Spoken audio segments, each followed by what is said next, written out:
Welcome dear students.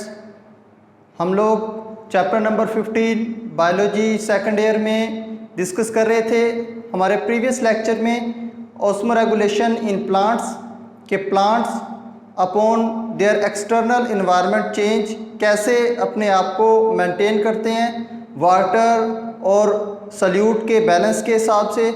Plants में हम लोगों ने डिस्कस किया था वाटर की बेस पे कि वाटर के हिसाब से अगर उनके हैबिटाट्स चेंज होंगे तो वो कैसे अपने आप को अपने इंटरनल सिस्टम को जो है वो डेवलप करेंगे, कौन सी चेंजेस लेके आएंगे अपने इंटरनल सिस्टम्स के अंदर। अब है ऑस्मोरेगुलेशन इन एनिमल्स, लेक्चर नंबर 4। इस लेक्चर में बेसिकली हम लोग डिस्कस करेंगे कि एनिमल्स कितनी तरह के होते हैं upon the basis of osmoregulation. उसके बाद कौन सी इन्वायरमेंट के अंदर कौन सी तरह के एनिमल्स कैसे सर्वाइव करते हैं, कौन कौन से वो इंटरनल मैकेनिज़म्स को सेटअप कर लेते हैं अपने इन्वायरमेंट के हिसाब से। तो सबसे पहले कि animals are very crucial for the osmoregulation. Animals को ऑस्मोरेगुलेशन की बहुत स्ट्रिक्ट ज़रूरत होती है क्योंकि इनके सेल्स अगर ज़रूरत से ज़्यादा वाटर को अलाउ करेंगे इनटेक होना तो वहाँ पे क्या होगा, कोई सेल वॉल नहीं है एक्सटर्नली, तो उसका रिज़ल्ट क्या होगा, सेल ब्रस्ट हो जाएगा। अगर बहुत ज़्यादा वाटर लॉस होगा तो एंजाइम्स की फंक्शनिंग वो डिस्टर्ब होगी और सेल क्या हो जाएगा, अल्टीमेटली श्रिंक हो जाएगा। तो एनिमल्स को जो ऑस्मोरेगुलेशन की नीड है वो क्रूशियल है एज़ कम्पेयर टू प्लांट्स। तो इस टॉपिक को स्टार्ट करने से पहले हम दो कैटेगरीज स्टडी करेंगे एनिमल्स की ऑस्मोरेगुलेशन की बेस पे। बेसिकली जो फर्स्ट टाइप आप देख रहे हैं ऑस्मो कन्फार्मर्स, ये कन्फार्मर्स हैं। कन्फार्मर्स का मतलब है कन्फर्म करना। कन्फर्म जो एक्सटर्नल इन्वायरमेंट है वही बॉडी का इन्वायरमेंट मेंटेन कर लेना। ये कोई भी रेगुलेशन नहीं करेंगे किसी भी तरह की वाटर और सल्यूट की बेस पे। ऑस्मो कन्फार्मर्स कोई भी रेगुलेशन नहीं करेंगे upon the basis of water and salutes. तो इसका मतलब है ये लिमिटेड टाइप ऑफ इन्वायरमेंट के अंदर मौजूद होंगे, इनकी वाइड डिस्ट्रीब्यूशन नहीं होगी, मोस्टली ये क्या होंगे, मैरीन। तो डिस्कस करते हैं सबसे पहले first type that are osmoconformers. Osmo के वर्ड से आप लोग वाकिफ़ होंगे। हमारा जो लेक्चर नंबर 2 था इसी चैप्टर का, उसमें हम लोगों ने ऑस्मो रेगुलेशन को ब्रीफली डिस्कस किया था और डिफरेंट टाइप ऑफ इन्वायरमेंट्स की बात की थी, हाइपरटोनिक, हाइपोटोनिक, आइसोटोनिक। बेसिकली वही सारा का सारा कंसेप्ट इस पूरे लेक्चर में हम लोग अप्लाई करेंगे। तो ऑस्मो वाटर एंड सल्यूट्स कन्फार्मर का मतलब है स्टेबलाइज या उसको कंफर्म कर लेना। जो एक्सटर्नली वाटर एंड सल्यूट का लेवल है वही लेवल अपने सेल्स के अंदर रिटेन कर लेना। अब ऐसा हो सकता है कि जो एक्सटर्नली साल्ट्स की अमाउंट है या साल्ट्स की कंसंट्रेशन है वो इनके सेल्स के अंदर ना हो। अगर एक्सटर्नली साल्ट्स और तरह के प्रेजेंट है तो इनकी बॉडी में साल्ट्स और तरह के प्रेजेंट हो सकते हैं, लेकिन दोनों का बैलेंस क्या होगा, मेंटेन होगा एक्सटर्नल एंड इंटरनल इन्वायरमेंट्स के अंदर। The body fluids of the animals are kept isotonic to the external environment. अब आप आइसोटोनिक के वर्ड से वाकिफ़ होंगे, ऐसा इन्वायरमेंट कि जहाँ पे एक्सटर्नली और इंटरनली वाटर एंड सल्यूट का बैलेंस क्या हो, वो इक्वल हो, ना वाटर आउटफ्लो करे ना इनफ्लो हो वाटर। तो no need to regulate their body fluids. अब इनके बॉडी फ्लूइड्स को रेगुलेट करने की इनको ज़रूरत ही नहीं पड़ेगी क्योंकि जो एक्सटर्नल इन्वायरमेंट है वो आइसोटोनिक है to their bodies. Internal environment को इन्होंने बाहर के इन्वायरमेंट के हिसाब से क्या कर लिया है, change. Examples marine invertebrates and protozoans, invertebrates, echinoderms जितने भी आ जाएंगे, लेकिन मेरीन। अब यहाँ पे एक बात और याद रखनी है कि जितने भी ऑस्मो कन्फार्मर्स हैं they are found in marine habitat. Fresh water habitat के अंदर आपको ऑस्मो कन्फार्मर्स नहीं मिलेंगे या कुछ एक्सेप्शंस हैं, मिलेंगे तो बहुत कम मिलेंगे, लेकिन जो ऑस्मो कन्फार्मर्स हैं बेसिकली कहाँ पे, मरीन इन्वायरमेंट के अंदर। और ये वाइड रेंज के अंदर डिस्ट्रीब्यूट नहीं हो सकते, सिर्फ कुछ ख़ास तरह का इन्वायरमेंट है वहाँ पे रह सकते हैं और उसी इन्वायरमेंट के हिसाब से इंटरनल मेटाबॉलिक पाथवे सेट किए हुए हैं। तो ये हम आगे स्टडी नहीं करेंगे ऑस्मो कन्फार्मर्स। हमारा जो टॉपिक ऑफ स्टडी होगा वो नहीं होगा क्योंकि हमारा टॉपिक है ऑस्मो रेगुलेशन। तो ओस्मो रेगुलेटर्स को हम स्टडी करेंगे जो रेगुलेट करते हैं। अब क्योंकि ये रेगुलेट कर सकते हैं इंटरनल बॉडी कंडीशंस को, इसलिए ये क्या होंगे, वाइडली डिस्ट्रीब्यूट होंगे। अब अगर कोई ऑर्गेनिज्म अपने internal salt and water balance को एक ख़ास लिमिट के अंदर रख सकता है, चाहे वो मरीन हैबिटाट में हो, चाहे फ्रेश वाटर में हो, चाहे टेरेस्ट्रियल में हो, तो वो ज़्यादा वाइड डिस्ट्रीब्यूट होगा as compared to that animal जो अपना इंटरनल इन्वायरमेंट रेगुलेट नहीं कर सकता और एक ख़ास तरह के लोकलाइज्ड इन्वायरमेंट के अंदर ही रह सकता है। तो ओस्मो रेगुलेटर्स बेसिकली रेगुलेट करने वाले एनिमल्स जो कि बॉडी फ्लूइड्स डिफ़र होगा इनका फ्रॉम द एक्सटर्नल इन्वायरमेंट, कि एक्सटर्नल इन्वायरमेंट के अंदर अगर साल्ट की क्वांटिटी कुछ और है तो इन्होंने इंटरनली कुछ और रिटेन की होगी, अगर एक्सटर्नल इन्वायरमेंट के अंदर वाटर की क्वांटिटी और है तो इन्होंने इंटरनली कुछ और क्वांटिटी रिटेन की होगी। तो ये रेगुलेट कर सकते हैं।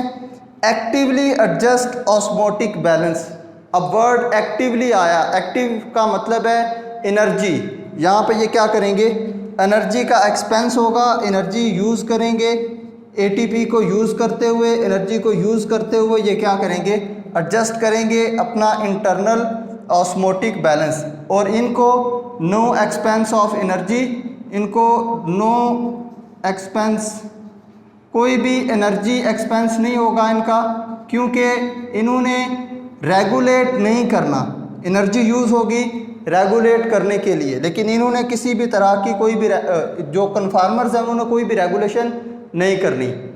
अब हमारा जो नेक्स्ट टॉपिक होगा वो क्या होगा, ओस्मो रेगुलेटर्स।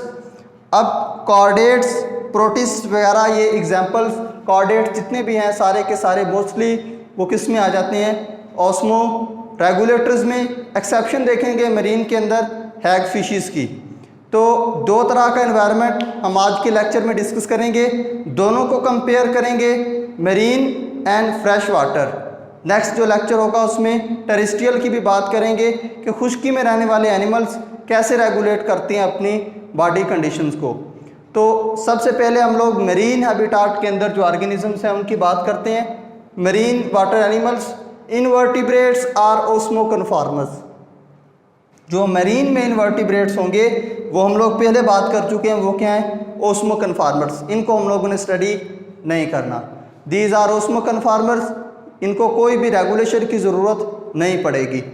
दूसरी type hagfishes are isotonic. Hagfishes are jawless fishes, primitive fishes. ये क्या हैं, आइसोटोनिक हैं एक्सटर्नल इन्वायरमेंट के हिसाब से। जैसा इनका एक्सटर्नल इन्वायरमेंट होगा वैसे ही खुद को क्या कर लेंगी, maintain. Indirectly these are also osmoconformers. Exception है वर्टिब्रेट्स के अंदर। अब हमारे पास थर्ड जो टाइप है, 4 टाइप्स में इसको डिवाइड किया है मरीन हैबिटाट को। थर्ड टाइप है कार्टिलेजिनियस फिशेस, कार्टिलेज वाली फिशेस, या इनको कंड्रिक्थाइस भी कहते हैं, कार्टिलेज कंटेनिंग फिशेस, कि जिनका जो स्केलेटन है वो किससे बना हुआ हो, कार्टिलेज से बना हुआ हो। अब कार्टिलेजिनियस फिशेस के अंदर जो मरीन हैबिटाट में है, इनको जो प्रॉब्लम फेस करना पड़ेंगे वो डिस्कस करते हैं, उसके बाद उनका सोल्यूशन डिस्कस करेंगे मरीन हैबिटाट के अंदर। अब ये अगर आप लोगों को याद हो, हाइपरटोनिक इन्वायरमेंट, ऐसा इन्वायरमेंट जिसमें एक्सटर्नली सल्यूट या साल्ट की मिकदार ज़्यादा हो, उस इन्वायरमेंट को हम लोगों ने बोला था हाइपरटोनिक इन्वायरमेंट। तो ऐसा नहीं है कि ये मरीन हैबिटाट में मौजूद हैं और marine water is a salty water. जो मरीन वाटर है वो साल्टी वाटर है, उसमें बाहर क्या है, सल्यूट की मिकदार ज़्यादा है।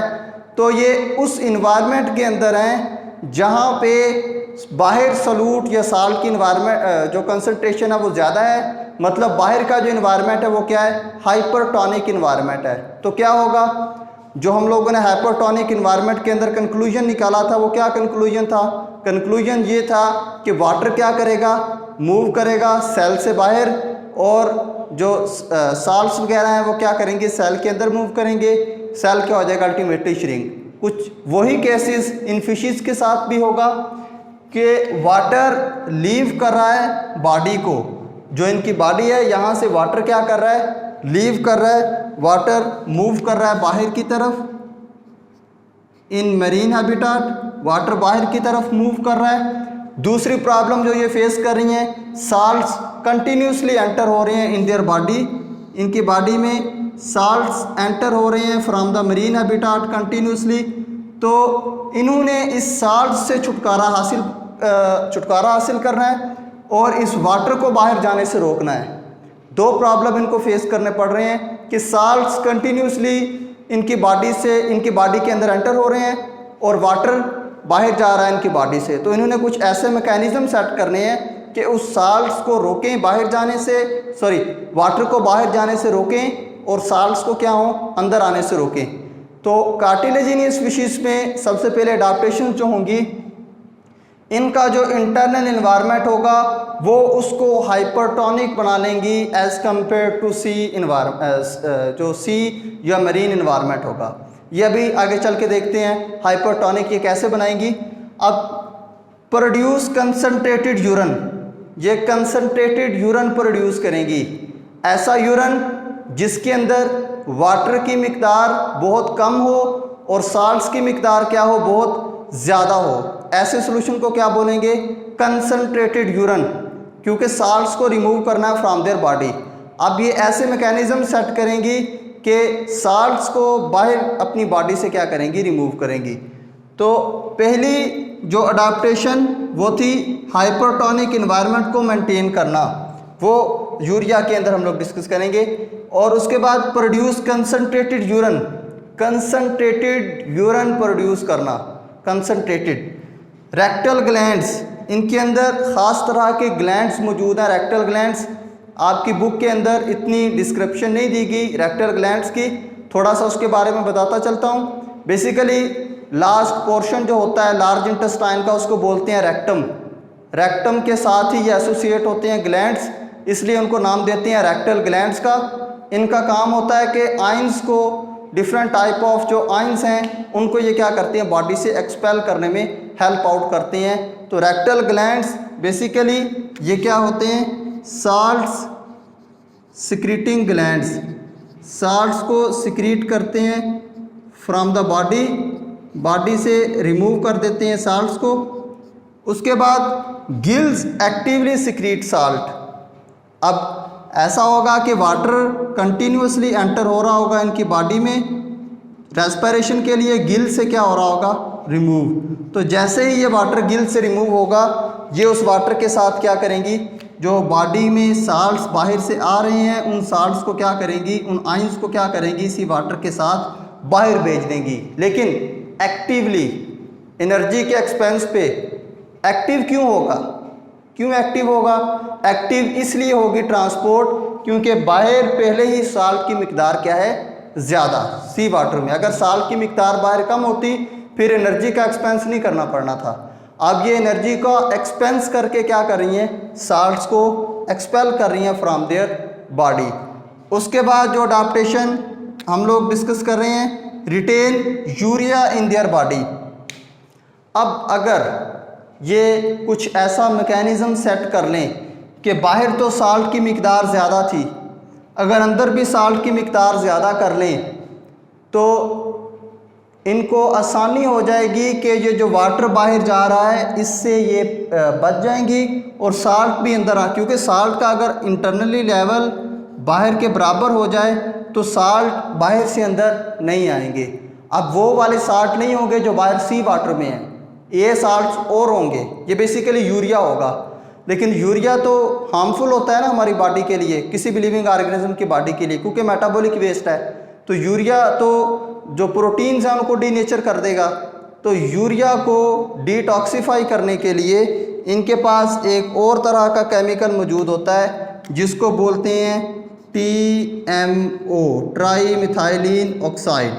ठीक है, ये क्या करता है, यूरिया को डिटॉक्सिफाई कर देता है। इतनी डिस्क्रिप्शन आपकी बुक के अंदर TMO की नहीं है, तो जस्ट इतना है कि ये क्या करता है, यूरिया को डिटॉक्सिफाई कर देता है। यूरिया का हार्मफुल इफ़ेक्ट उसको हार्मफुल नहीं रहने देता।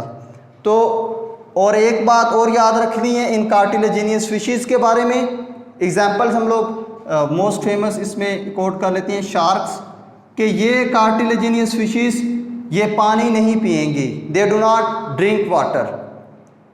अब हालांकि मरीन में जब बोनी की बात करेंगे तो drink large amount of water की बात करेंगे, लेकिन ये वाटर ड्रिंक नहीं करेंगी कार्टिलेजिनियस फिशेस, शार्क्स वगैरह, बल्कि पानी इनकी बॉडी में दाखिल हो रहा होगा थ्रू ऑस्मोसिस, बाहर से ऑस्मोसिस की मदद से सिर्फ पानी को इनटेक कर रही होंगी शार्क्स वगैरह, क्योंकि अगर पानी को ड्रिंक करेंगी तो साल्ट जो है साल्ट भी इनकी बॉडी के अंदर एंटर होंगे। तो इनकी बॉडी के अंदर अगर ब्लड कैपिलरीज के अंदर देखा जाए तो जो साल्ट की कंसंट्रेशन है वो बाहर के एनवायरनमेंट के मुकाबले में थोड़ी हाई होती है या उसके इक्वल होती है, तो इसलिए इनको आइसोटोनिक कह दिया जाता है टू द एक्सटर्नल इन्वायरमेंट। लेकिन आइसोटोनिक मिकदार बराबर है और जो साल्ट्स हैं वो एक्सटर्नली कुछ और हैं, इनकी बॉडी में TMO और यूरिया है, और इक्वलाइज किस लिए किया है ताकि एक्टिवली जो वाटर लॉस हो रहा था उसको क्या कर सकें, रोक सकें। अब दूसरी टाइप है bony fishes. Bony fishes are descendants of fresh water fishes. Fresh water fishes के डिसेंडेंट्स हैं, एंसेस्टर्स इनके फ्रेश वाटर वाले हैं। इन्होंने फ्रेश वाटर से आके मरीन हैबिटाट को क्या किया, ऑक्यूपाई किया, यहाँ पे रहना शुरू किया और यहाँ का इन्वायरमेंट उस हिसाब से अपने आप को क्या किया, मॉडिफाई किया। अब इनके अंदर जो मॉडिफिकेशन है वो हम लोग देखेंगे। Drink large amount of water, ये large amount of water drink करेंगी मरीन हैबिटाट के अंदर। मकसद क्या होगा कि जब ज़्यादा पानी पिएंगी उस पानी को रिटेन करेंगे इनसाइड देयर बॉडी, और साल्ट्स जितनी भी उस पानी के ज़रिए बॉडी में आएंगे उन साल्ट्स को किडनी के ज़रिए क्या कर दिया जाएगा, रिमूव कर दिया जाएगा। उसके बाद कंसनट्रेटेड यूरन प्रोड्यूस करेंगी कि यूरन जो होगा वो क्या होगा, कंसनट्रेटेड। अब अडाप्टेशंस इनकी अगर हम लोग देखें तो इनकी अडाप्टेशंस ड्रिंक करेंगी large amount of water, intake करेंगी, intake large amount of water. उसके बाद प्रोड्यूस करेंगी concentrated urine, produce concentrated urine. उसके बाद ये भी साल्ट को गिल्स की मदद से क्या करी होंगी, secrete, actively secrete salts through gills की मदद से साल्ट्स को एक्टिवली रिमूव भी कर रही होंगी। तो ये adaptations in marine water fishes हम लोगों ने डिस्कस की। प्रॉब्लम्स दो तरह के थे, वाटर लॉस हो रहा था, साल्ट बॉडी के अंदर एंटर हो रहे थे। कार्टिलेजिनियस के अंदर अडाप्टेशंस थी, रेक्टल ग्लैंड मौजूद थे और वो कंसनट्रेटेड यूरन प्रोड्यूस कर रही थी। और एक वो अडाप्टेशन जो इनके अंदर नहीं है, they retain, cartilaginous fishes can retain urea और इंटरनल एनवायरनमेंट को हाइपोटोनिक बनानेगी, लेकिन बोनी फिशेस के अंदर ये अडाप्टेशन मौजूद नहीं है। 9 के अंदर रेक्टल ग्लैंड की बात की है, 9 के अंदर क्या की है, साल्ट्स या यूरिया को रिटेन करने की बात की है। ठीक है, हालांकि इनके अंदर 3 अडाप्टेशंस, लार्ज वाटर इनटेक करेंगी, कार्टिलेजिनियस फिशेस वाटर इनटेक नहीं करेंगी और ये एक्टिवली सिक्रीट करेंगी साल्ट को गिल की मदद से और प्रोड्यूस करेंगी कंसनट्रेटेड यूरन। ये बात की है बोनी फिशेस की। Osmoregulation in fresh water animals, तो प्रॉब्लम जो फेस करना पड़ेंगे उसके उल्ट, उसके बरक्स, वहाँ पे क्या था, वाटर जो लीव कर रहा था बॉडी को, अब यहाँ पे वाटर एंटर हो रहा है क्योंकि बाहर का एनवायरनमेंट क्या है, हाइपोटोनिक एनवायरनमेंट है। वाटर एंटर हो रहा है इनटू देयर बॉडीज और साल्ट्स लूज हो रहे हैं फ्रॉम देयर बॉडी, क्योंकि बाहर साल्ट की मिकदार कम है, अंदर साल्ट की मिकदार क्या है, ज़्यादा। अब इनका इंटरनल एनवायरनमेंट क्या है, बाहर के मुकाबले में हाइपरटोनिक एनवायरनमेंट है इंटरनली, और बाहर का एनवायरनमेंट क्या है, हाइपोटोनिक। तो क्या होगा, साल्ट्स ये कंटिन्यूसली रिमूव कर रही होंगी फ्रॉम देयर बॉडी, इनकी मर्ज़ी के ख़िलाफ़ क्या होंगे, साल्ट्स बाहर जा रहे होंगे बॉडी से और वाटर क्या हो रहा होगा, इनटेक हो रहा होगा इनकी मर्ज़ी के बगैर बॉडी से। तो इन्होंने इस पानी से छुटकारा हासिल करना है और इस साल्ट्स को बाहर जाने से क्या करना है, रोकना है। तो इनके अंदर जो अडाप्टेशंस होंगी, सबसे पहले फ्रेश वाटर प्रोटोजोन्स, इनके अंदर जो फ्रेश वाटर ज़्यादा पानी आएगा, they remove it through contractile vacuole, chapter number 4 में हमने जब वैक्यूल की बात की थी वहाँ पे ये भी देखा था कि कंट्रैक्टाइल वैक्यूल जो होंगे ये कुछ प्रोटोजोन्स को हेल्प आउट कर रहे होंगे टू रिमूव एक्सेस वाटर जो उनकी बॉडी के अंदर आ जाएगा। उसके बाद फ्रेश वाटर फिशेस ये क्या करेंगी, इनके अंदर दे ड्रिंक लेस वाटर, पानी तो वैसे ही इनकी बॉडी के अंदर एंटर हो रहा है, तो ये क्या करेंगी, ड्रिंक लेस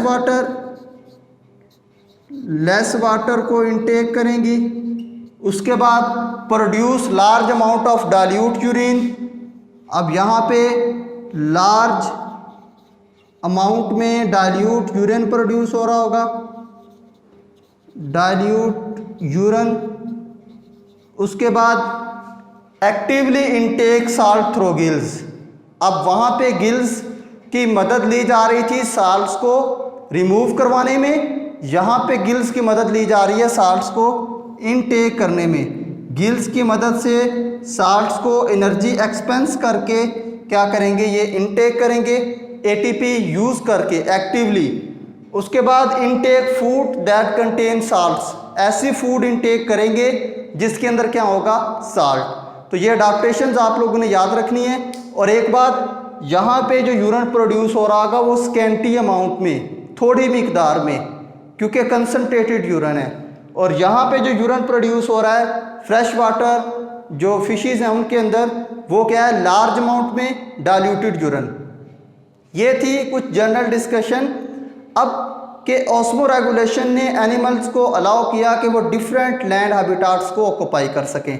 अब आप लोग देख रहे हैं कि फ्रेश वाटर में रहने वाले एनिमल्स अपने आप को कैसे इस काबिल बना रहे हैं कि अंदर पानी की मिकदार, अंदर साल्ट की मिकदार ज़्यादा है बाहर की निस्बत, और मरीन में अंदर जो वाटर है वो लार्ज है as compared to external environment.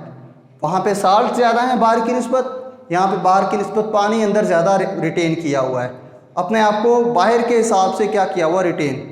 तो ये ऑर्गेनिजम्स को अलाउ किया कि वो डिफरेंट हैबिटाट्स को ऑक्यूपाई कर सकें। कुछ हैबिटाट्स जो सवेयर शॉर्टेज ऑफ वाटर, कुछ हैबिटाट्स एक्सेस वाटर, कुछ habitats normal amount of water मौजूद है, और कुछ ऐसे जहाँ पे लैंड जिसको हम लोग कहते हैं दलदल वाली ज़मीन, वहाँ पे वो लैंड भी कुछ ऑर्गेनिजम्स ने ऑक्यूपाई की हुई है। तो ये डाइवर्सिफाई हो गए ऑर्गेनिजम्स अपॉन द बेसिस या due to the help of this osmoregulation. Next lecture में इंशाल्लाह हम लोग डिस्कस करेंगे osmoregulation in terrestrial habitats. Terrestrial habitats में जो ऑर्गेनिजम्स हैं वो कैसे अपने आप को ऑस्मोरेगुलेट करते हैं। उम्मीद करता हूँ इस लेक्चर की आपको समझ आई होगी। स्टिल अगर आप लोगों को कोई भी क्यूरी है तो आप लोग क्वेश्चन पूछ सकते हैं in the comment section. Thank you.